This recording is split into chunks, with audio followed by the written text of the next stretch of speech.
Welcome home to USA Global TV and Radio, a place where dreams take flight, with authentic storytelling, diverse perspectives and meaningful conversations, where global stories unite and bridges are built beyond all borders. Discover world-class education, entertainment, hope and inspiration. Together, we're building bridges worldwide. Subscribe to our channel, USA Global TV. Download our app, USA Global TV. Be our guest or join our team. Visit usaglobaltv.com. Thanks to our founder and executive producer, Dr. Jacqueline Kerbeck. Music score by Yeffy Tang from Cloud Road Music. Voiceover artist Mike Porter. Creative direction by Paul Garcia. USA Global TV and Radio. Your home for global connection. All rights reserved. This video and its contents are the exclusive property of USA Global TV and Radio. Unauthorized use, duplication or redistribution in any form is strictly prohibited. Howdy y'all, Red O'Loughlin here. We're on my show where I get a chance to talk to the world about those things that are important to me. I just finished the Corner Bookstore and the Wise Ones. I do 3 shows every Thursday. But today we're talking about a section of my book that I'm coming up with called Aging Sucks. And part of that deals with dementia. And so why don't we go ahead and jump in here to the slides, get them loaded up. Here we go very quickly. So we're live streaming. It's not a podcast. So we're going out live to Amazon Fire, E360 TV, YouTube, Android, and a lot of social media and more. And everything that I provide on this channel is for awareness and education. My website, redolaughlin.com, has all my contact information. My preference is email me or give me a phone call. I respond pretty much to everything, but those are the 2 fastest ways to get to me. But Red O'Loughlin, red like the color, R-E-D, O'Loughlin, O-L-A-U-G-H-L-I-N, redolaughlin.com.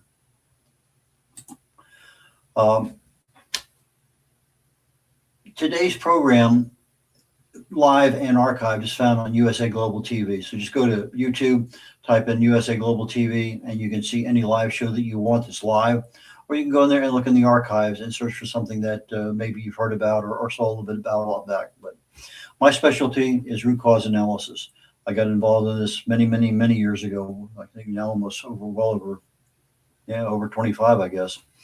And I've been in failure modes and effects analysis from a reliability engineering perspective for many decades as part of my civilian occupation.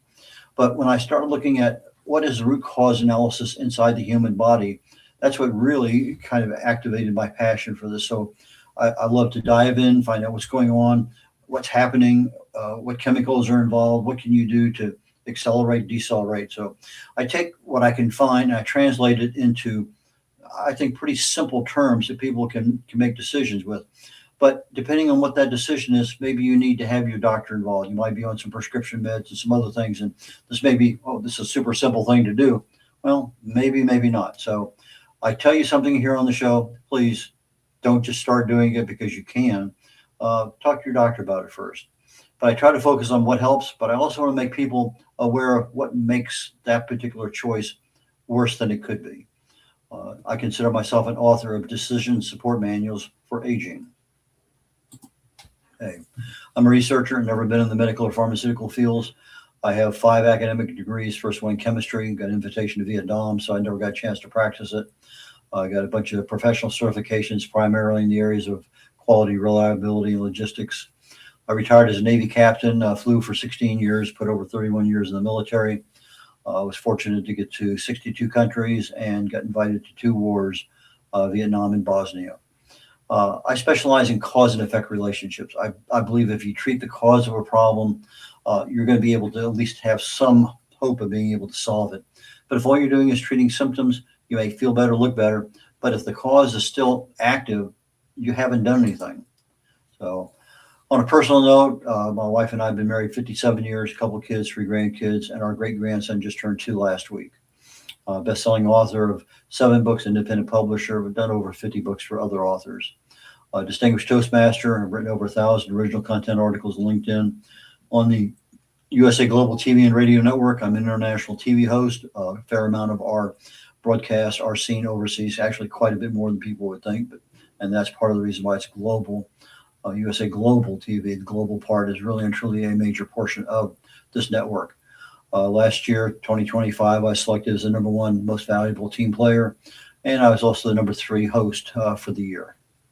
And just about getting ready to start. I wrote a book a few years ago called Understanding the Causes of Alzheimer's. It's a compilation of about 43 blogs I wrote during COVID, where I went in and researched what pathways cause what can I do about it. I have a book. This is not the cover. It's just a standby, something telling people that I do have a book coming out in June. It's going to be called Aging Sucks, and hopefully very quickly I will have a book cover I can start advertising. But today, dementia pathways and options. Again, information, education, awareness. Disclaimer, as I've just said all along, all of my shows today, and particularly all the ones in the past, if you happen to catch an archive, is for education and informational purposes. Does not constitute medical advice, diagnosis, or treatment. Anything I reference in here compound-wise is strictly for research content. And as always, you have a problem, I provide some information, consult a qualified medical or professional about your health. Don't want to just take that willy-nilly and do something. Next book I mentioned, Aging Sucks, summer 2026 webinar series. I want to take it from the book level, which starts out at the 30,000 foot level, down to about 5,000 foot, where we can understand what's going on. But to really and truly bring it to the grassroots level, what can I tell you that you can do that is something that is in your home that you can go out and do something. So I'm starting a webinar series. I'm basically looking at aging, health, disease, and then look at heart, the brain, pain. Those are the things that I feel really, really comfortable about diving really deep into the causes and pathways. Aging doesn't have to suck. It really doesn't. But why should we allow it? We know a lot about the causes, this and that and whatever. Why are we not really giving our attention to the causes? That's kind of a question that I'm been curious about for almost ever. I don't know. We always seem to treat the symptom, not the cause. Dementia. Really and truly, it falls under the category of a neurodegenerative disease, ND. However, when you start doing some research on this, you'll find out there's neurodegenerative disorders, there's neurodegenerative conditions, and they all have different components of them. But within the disease, the ND part of it, there's 12 categorized diseases, and they're lumped under what they call protein aggregation, clumping, or protein issues that they're not operating as a protein should. The 5 most common is Alzheimer's disease. About 70% of people come down with that.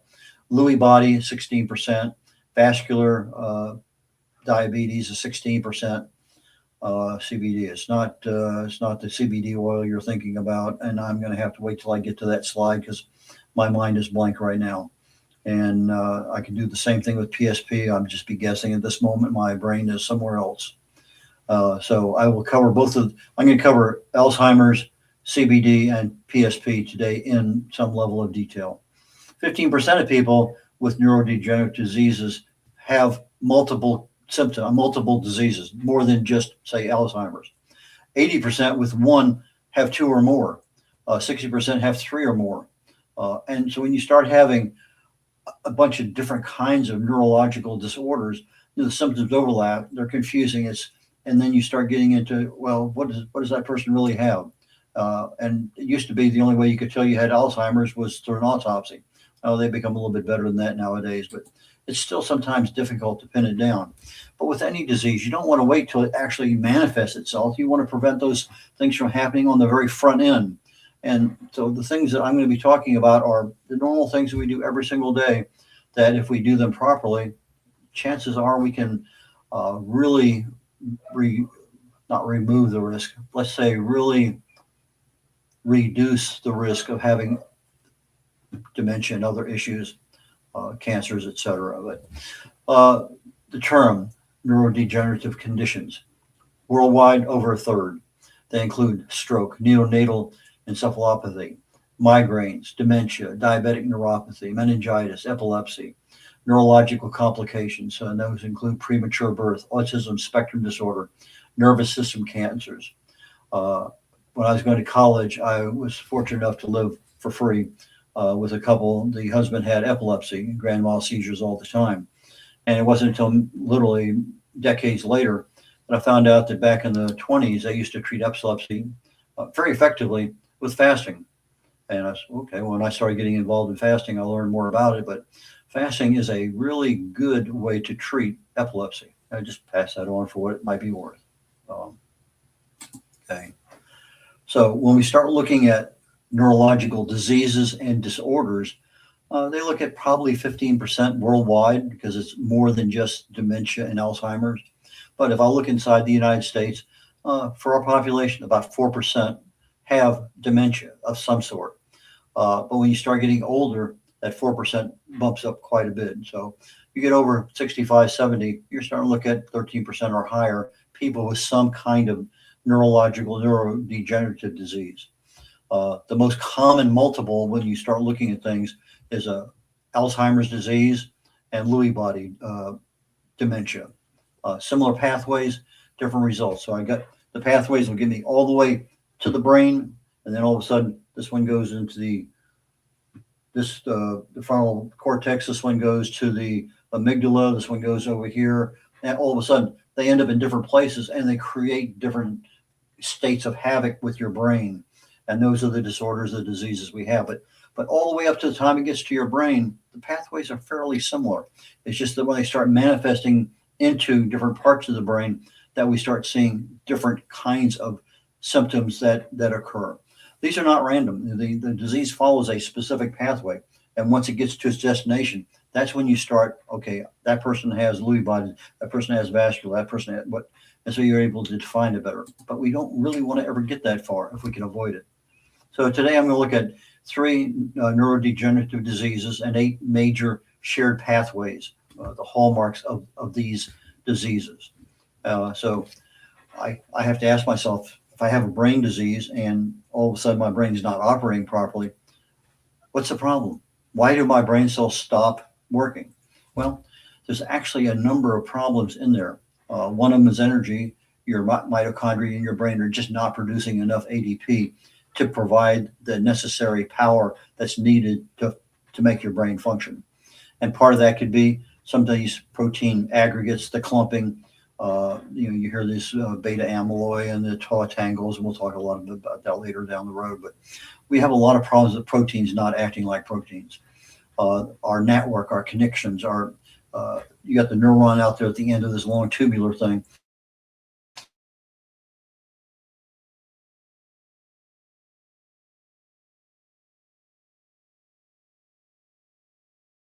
And so that proteostasis, that's where all of a sudden you're not stable like you used to be with regard to being able to control the stability inside your cells. Failures of all sorts of protein failures, communication failures. Anyway, the actual physical structure of the molecule that's in your brain, it starts to erode because of issues. I'll talk a little bit about that in more detail. Our DNA and the RNA that comes from that starts producing so many mutations, our immune system can't control it anymore. Inflammation. We end up with a lot of neuron deaths that we shouldn't have. It's super interesting from so many regards. I remember a video I watched a couple, 3 years ago, maybe more than that, maybe in the middle of the pandemic. And they talked about EGCG, epigallocatechin gallate, and found in green tea. It's extract catechin. And they said that when you look at a neuron and the item that was on the end of it, beta amyloid plaque protein sitting on the end of that protein, it just fit like a glove. But in the presence of EGCG, it modified, this is animal studies, it modified the molecular structure of the protein where it fell off. It couldn't hang on to the end of the protein. And so they ended up with a corrective and a preventive method of using EGCG and green tea in order to prevent and correct neuron death. But they also found out that later on through MRIs that where they thought they had a dead neuron, it came back to life.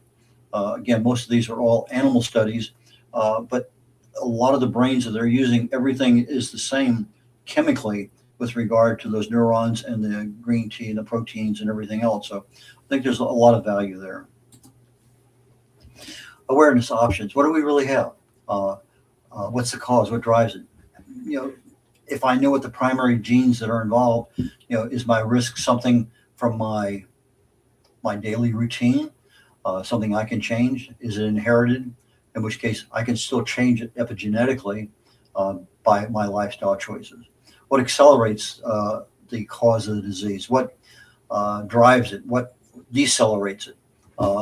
We may not be able to cure or stop it, but if we can slow it down, we can at least extend our exposure to the really bad side effects that come from those diseases.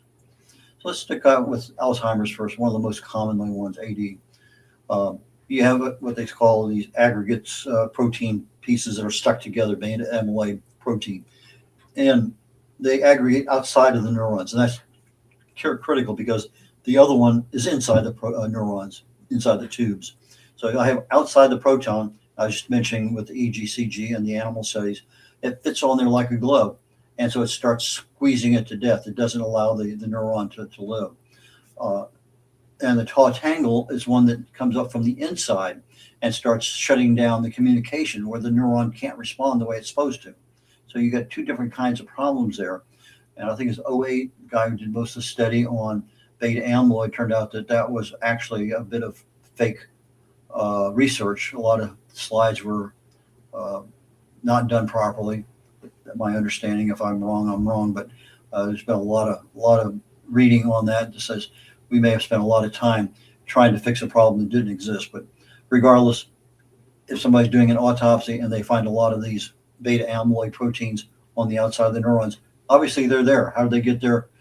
How did they cause a problem? So they are a problem. It's just that we may have been looking in the wrong direction for a while. So they clump around, they irritate the synapses, they trigger inflammation, and over time, as I mentioned, they slowly kill the neurons. And it really focuses on the memory networks more than anything else, which is why we have a major problem with memory and Alzheimer's. Primary genes, the APP, PSEN1, PSEN2, and the one that most people know and get tested for, APOE4. And so if both you and your spouse both have APOE4, chances are your kids may be at a higher risk. So, but it's E3 or E2, and there's some mixtures in there. But again, it's a gene that can be turned on or off. And if you have it, you want to make sure you have it turned the right way. What accelerates Alzheimer's? Essentially uncontrolled blood pressure. They talk about type 3 diabetes being Alzheimer's because you have so much sugar in the brain. And then when you start ramping up blood pressure along with that excess sugar, there's a lot of issues there. So part of the deceleration is to control blood pressure and control sugar intake. Inactivity, you're not getting enough oxygen flow through the brains. Diabetes, smoking, poor sleep. In sleep, that's when our bodies basically go through a major repair operation, cleanup. Not the same thing as autophagy, just the daily things that happen that our bodies need to repair. Social isolation is a major problem with AD. Repeated head trauma, again, is an accelerator. So if you have AD and you're living by yourself, it's probably going to get worse. You really need to have that relational contact with other people. Okay, PSP, the one I couldn't remember earlier, progressive supranuclear palsy. The cause is what they call tauopathy. One of the tau proteins, 4R, it gets into a protein mismatch where it becomes abnormal and starts building up 4R tau in various parts of the brain. The same tau protein, not the 4R, but the same tau that entangles that tied up in Alzheimer's. So now we have a different kind of neurodegenerative disease called PSP, but it's now in a different part of the brain, not inside the neuron tubes that go to various parts of our brain. So it gets up into key parts of the brain and starts causing problems. You get the tau buildup. It disrupts, again, the same kinds of things like in Alzheimer's, the communication structure, but from an external perspective. And then the nutrient transport system all leads this thing to having a failure in the brain, which leads to this PSP. No particular genes, mostly sporadic, but the 4R tau is the primary culprit. What accelerates PSP? Aging, because we just have a lot of parts of our body that are just not as strong as they used to be. Inflammation is always going to be a major portion of any disease. It's one of the core complements of disease. Poor sleep. We're not allowing our bodies the time to actually go in and repair itself, whether it be our muscles or our brain or any other part of our body. Frailty, that our inactivity, our inability to stand, balance, have the strength. All of those things actually accelerate PSP. And with any kind of thing that accelerates it, the decelerators are the reverse of that. You can't get younger, but you can control inflammation. You can control your sleep. You can control your inactivity. But particularly with PSP and balance, that's a major problem. So you might be wanting balance training, strength work. And because PSP affects the tongue more than just about any other part, you start having a lot of problems with speaking, tongue movement, excessive drooling, change in the voice, potential lung issues. Speech therapy is a good one to help with.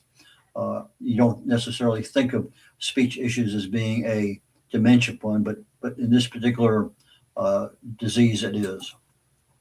The CBD, cortical basal degeneration. What's the cause? Again, our friends, the 4R tauopathy, abnormal buildup in the cortex and the basal ganglia, not the same place as the PSP, but a different part of the brain. So I have the same problem with my 4R tau, but it's now in a different part and causing a different problem. So the pathway got it into the brain area, and now all of a sudden it found a home somewhere else. And so it gets into the thinking and movement ranges of the brain. Movement, very similar to your Parkinson's. The drivers, well, what happens is the tau, basically, because of its buildup and its ability to cause inflation and oxidation around that neuron structure, it creates problems. The neuron can't function properly. You're not getting the transportation and communication the way it should be. And you start having a lot of problems with the ability to plan, the ability to move. All those things start breaking down. And so that, again, is a major problem. Primary genes, again, sporadic. But there's a gene called MAPT that, in a biological sense, is part of that tau complex. And so that's something that if you wanted to do some further research on it, MAPT and tau would be the ones that I would recommend. What accelerates CBD? Aging. Again, it's not necessarily an absolute answer, but you're not finding a lot of these problems in younger people. So they lump it under aging. Okay.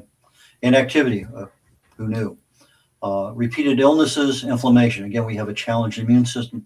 The immune system is not being able to take care of the problems created by the tau proteins, the misfolding and other things that happen, the clumping. What decelerates it? Physical and operational therapy. But again, if I'm already into the disease, now I need something to fix it. I can decelerate it a little bit, but I'm already exposed. I'm already there. I'd rather have prevention rather than deceleration. But if I have the disease, I definitely want deceleration. I want something that, what can I do now to make the quality of my life better? Some of the problems with CBD, stretching and splinting. In other words, it has a tendency, I've read some artists where the fingers actually almost cut right into your hand. Rigidity, it's like you have an alien life form there and you can't control. So stretching, splinting, fall proofing your home. Again, if you have balance issues, major area for concern. One of the things I learned is that, we just had our house renovated a couple of years ago. We made the bathroom doors wider. We went out to the store and bought wider doors. Not that I'm ever expecting to have a wheelchair to have to go through there or a walker, but that's one of the things that can be done.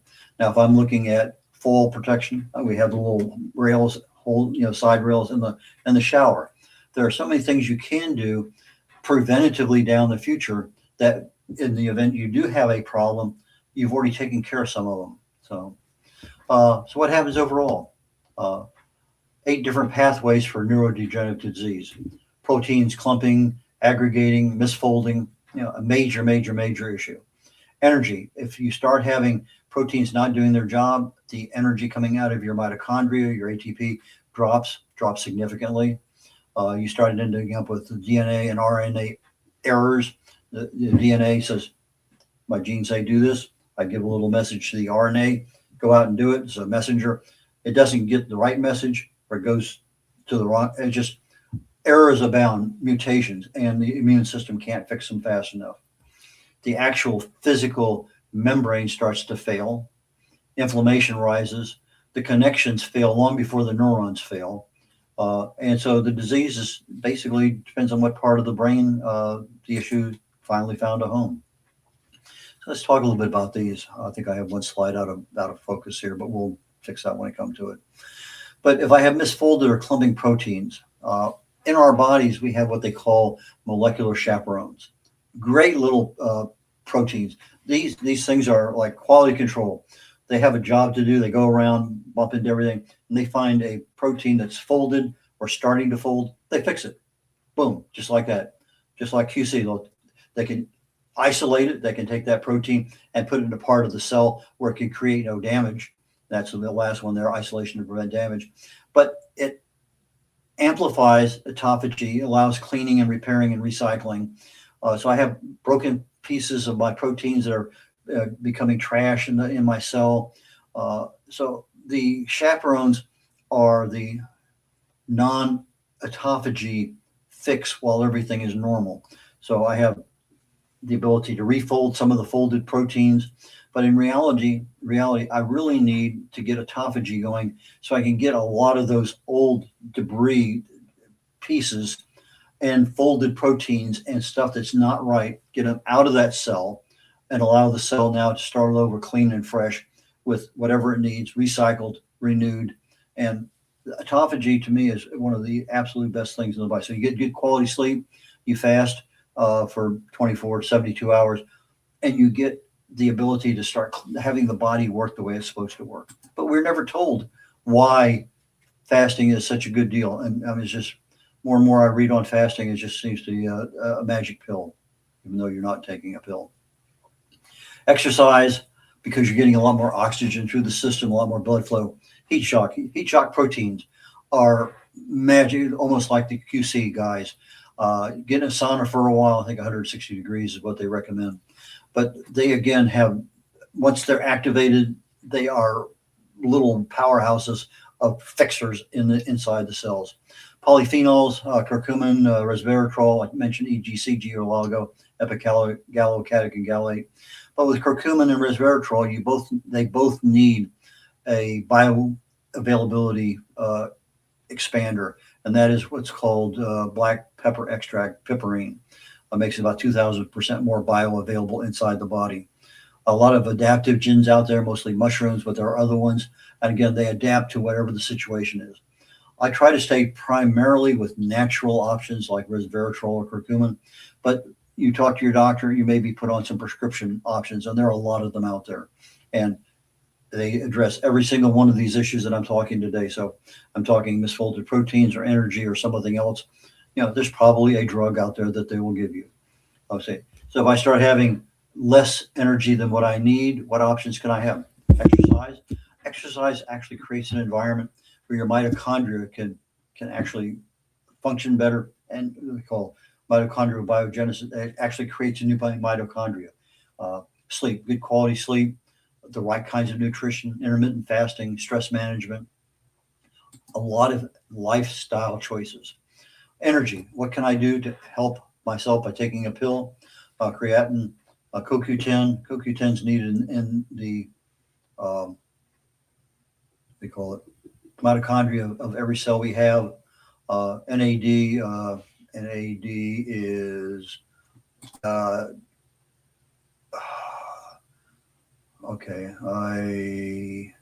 nicotinamide adenine dinucleotide. Yes. And it is the primary function in the cell of taking that food nutrient that comes into the cell and actually allowing the mitochondria to create energy, ATP.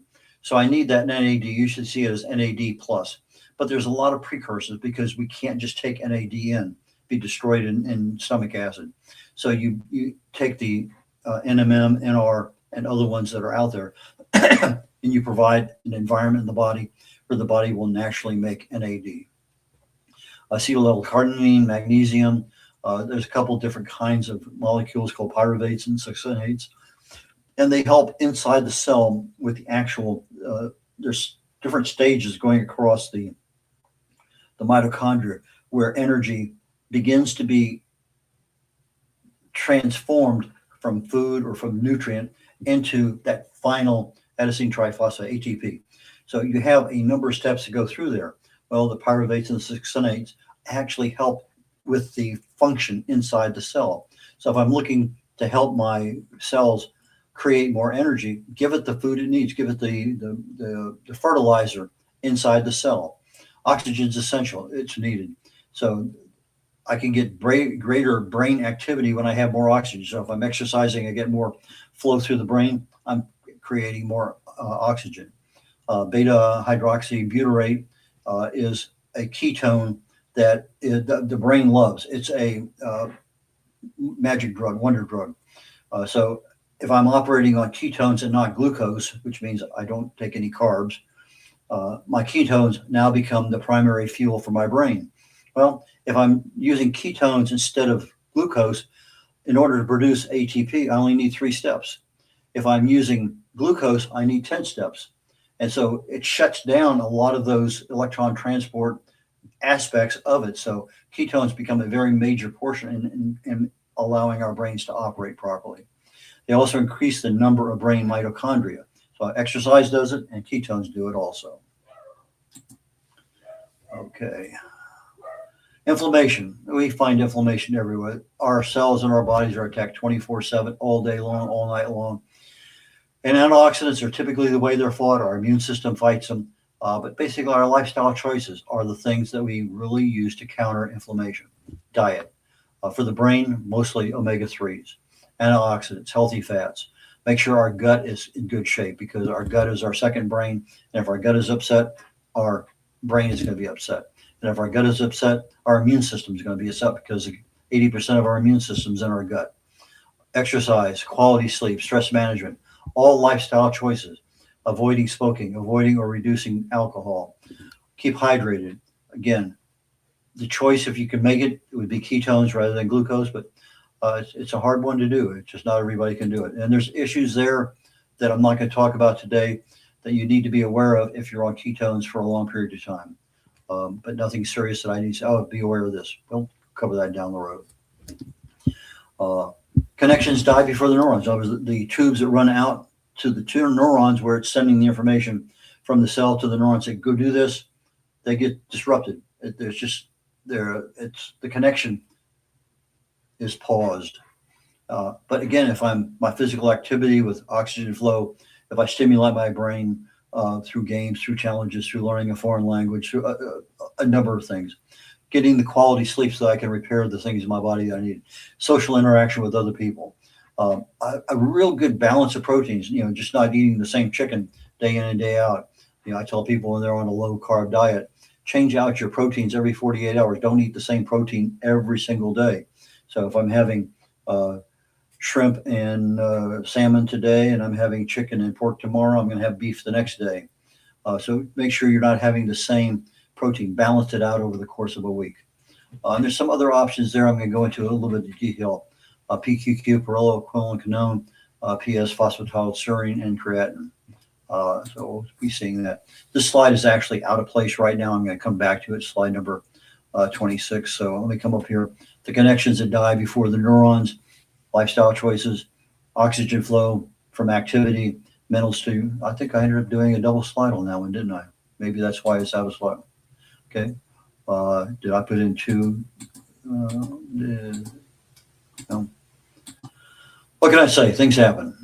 Connections, 26.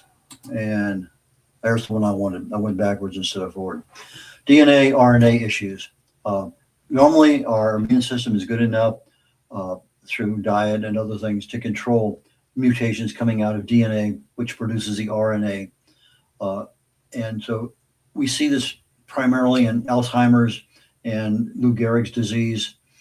And if I'm looking at DNA errors, what causes it? Aging. I don't have the repair capability through my immune system or through other activities within the cell that normally function as repair people. Increased oxidative stress, again, a level of inflammation above just base level inflammation. And I end up getting faulty transcription factors. It's basically the communication from the DNA. DNA says, do this, but their RNA doesn't get the same message. And I ended up with misfolding proteins. Lifestyle choices help a lot. Diet, caloric restriction, because I'm now slowing down the body and allowing it to repair itself. I'm not constantly overloading it with food. Quality sleep, fasting to get autophagy, and that's generally 24 to 72 hours. NAD, again, this is the primary NAD plus, the primary portion inside the mitochondria that produces energy. So you take the precursors, we build up some NAD, we now have the ability for the mitochondria to do its job. Polyphenols, low dose lithium, CoQ10, lots and lots and lots of things there. Cellular membrane failure. This is when the actual physical structure of the cell starts to decay.